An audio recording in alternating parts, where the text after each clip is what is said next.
Hello po guys, good day to us all po ulit, and lubos po ako nagpapasalamat ulit sa inyong lahat na makakakita po ulit ng content ko na to na duktong-duktong. Hari manawari po malusog pa rin tayong lahat, ligtas pa rin tayong lahat, payapa pa rin po ang lugar ng bawat isa sa atin. Maraming salamat po ulit sa inyong lahat na magtatry manood at tapusin. Mula sa unang minute hanggang sa final minute na ending ng bawat part ng content ko na to.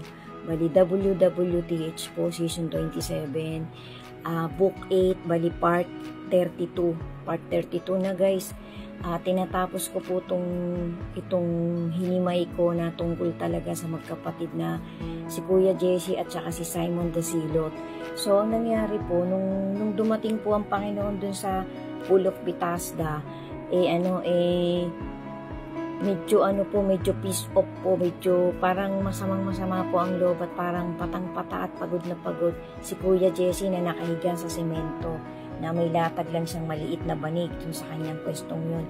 Kasi iniintay nga po ng mga taong yun na nakatambay dun sa specific na lugar na yun na parang templo na pinupuntahan na sa tuwing magkakaroon ng parang event na once a year po yata yun guys correct me if I'm wrong guys, bahala na po kayong mag-research sa mga dokumentaryong yan.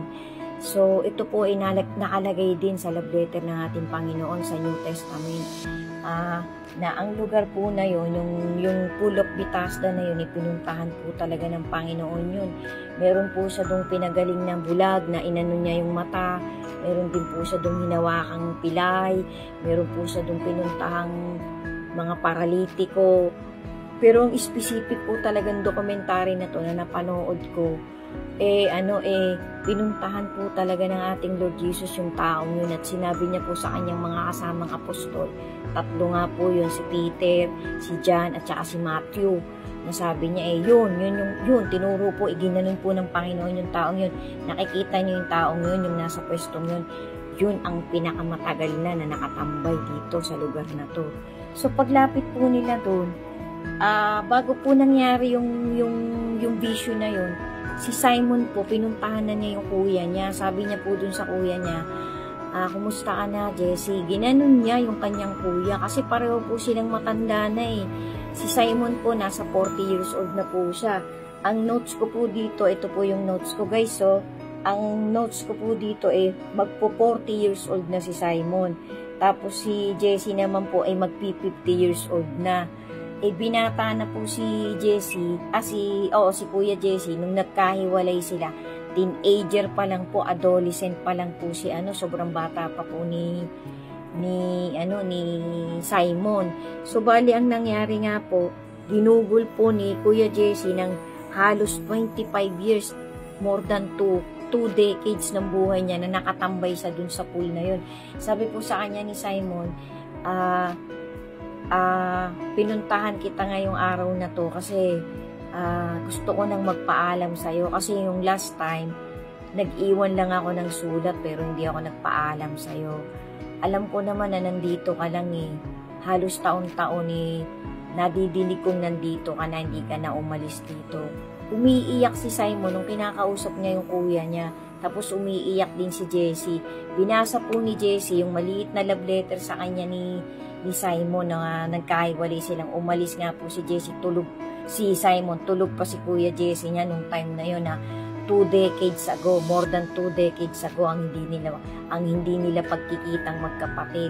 So sabing gano'n ni Jesse, binasa niya yung sulat niya, sabi niya dun sa kapatid niya di ba nakasulat dito, sabi mo sa akin I will honor the Messiah if ever I will see Jesse stands on his own feet. So, parang naluluwa si Jesse nung binabasa niya yung lumang sulat ng kanyang kapatid na bunso, ni Simon nga po. Tapos sabi ni Simon nalulungkot ako sa'yo sa naging buhay mo. Parang tinutuya niya yung kuya niya. Sabi ni Jesse sa kanya, okay lang na naging ganito ang buhay ko, pero kahit papano hindi naman ako nagpaplanong gumawa ng masama. Yan ba ang ipinagmamalaki mo sa akin na pumunta ka dito para magpaalam sa akin? Kasi alam na alam ko naman na sumama ka sa isang samahan na may gagawin ding masama na akala mo ba matutuwa ang misaya sa gagawin mo? Alam ko kung anong gagawin mo. Gusto ko itang pigilan, kaya lang matanda na tayo pareho. Ang tagal mo palang nagpapabalik-balik dito, ni hindi mo man lang ako sinisilip, ni hindi mo man lang kinukumusta kung okay pa ang kapatid mo. Sana man lang dinadalaw mo ako. Kasi hindi naman tayo naghiwalay na magkaaway tayo eh. Mga ganyan po, mga talagang nakakaantig po ang binitawang salita ni Kuya Jesse sa kapatid niya. Gusto niyang yakapin ng kapatid niya, kaya lang nalulungkot din po si Kuya Jesse.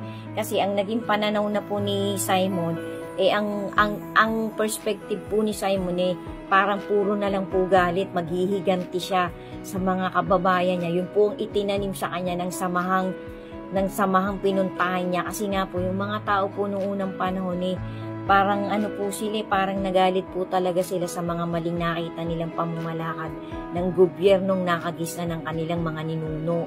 So parang tumatak po sa isip at puso ni Simon maghiganti, mag-revenge, na ang igaganti din po niya ay mga sarili niyang kababayan. Sabi nga po ng Panginoon, akin ang paghihiganti. Kasi kapag naghiganti na po tayo guys, yan po ay letra por letra, nakasulat po yan sa banal na salita ng ating Panginoon, sa kanyang Holy Scripture, sa humanity.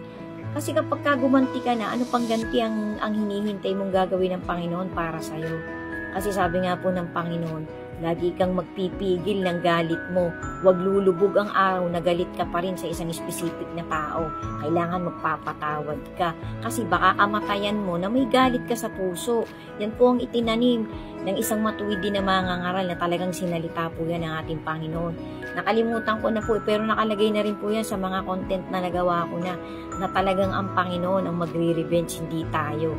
Hanggat kaya nating magtimpi ng galit natin, wag nating gagawin. Kailangan lagi tayong uunawa at magpapasensya hanggat kaya natin guys. Kasi para ang Panginoon ang gaganti ng laban natin. So, bali ang nangyari nga po dito sa magkapatid na to, pareho po silang lumuluha. Parang nagpaalam na si Simon na determinado na siyang pumatay ng isang tao dahil para patunayan niya sa samahang pinuntahan niya, sa samahang sinamahan niya ng more than 2 decades para siya mag-training ng lahat ng klaseng martial arts para pumatay ng tao. So, ang nangyari po, naghiwalay sila na malungkot at si Kuya Jesse kasi gusto niyang awatin yung kapatid niya, kaya lang hindi na rin po niya kayang desisyon na ng buhay ng kanyang kapatid kasi pareho na po silang matanda Pilitin man niya hindi na rin po susunod sa kanya si Simon. Kasi si Simon po ay nakapangako na sa pinuno ng samahan nila na siya ang gagawa nung tas na ipinagagawa sa kanya. So ang nangyari po, nung dumating na po't nilapitan na po ng Panginoon si Kuya Jesse, sabi sa kanya ng ating Panginoon,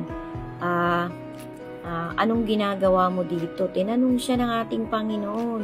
Sabi ni Jesse every time po na gusto kong lumapit dyan sa pool na yan, lagi po akong nadadaganan, lagi po akong nauunahan, nagkakaroon po ng stampede kasi nga po kailangan makalapit dyan sa pool na yan para gumaling. Gusto niyo po bang tulungan ako? Sabi niya ganoon sa ating Lord Jesus, sana po tulungan niyo akong makalapit kasi any moment po, ngayon pong araw na to, parang ganoon ang system ng usapan nila kukulo na po yan, mag-i-stir up na po yan. So, magtatakbuhan na po yung mga tao dyan para pumunta sa gitna niyan. Yun ang pagpapaliwanag ni Jesse, sabi ng Panginoon sa kanya, gusto mo bang gumaling? Gusto mo bang makaalis na sa lugar na to? Yun ang tanong sa kanya, 3 ulit yata o 2 ulit na tinanong sa kanya ng Panginoon.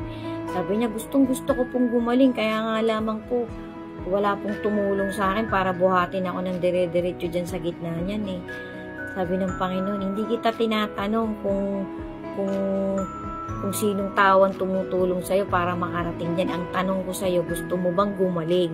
Gusto mo na bang gumaling talaga? So, paulit-ulit siyang tinanong ng Panginoon, kaso iba ng ibang isinasagot sa kanya ni Kuya Jesse. Sundan niyo pa po guys, endingan ko na po to. Ang galing po ng ginawa ng ating Panginoon sa magkapatid na to. Napakalalim po ng motivation.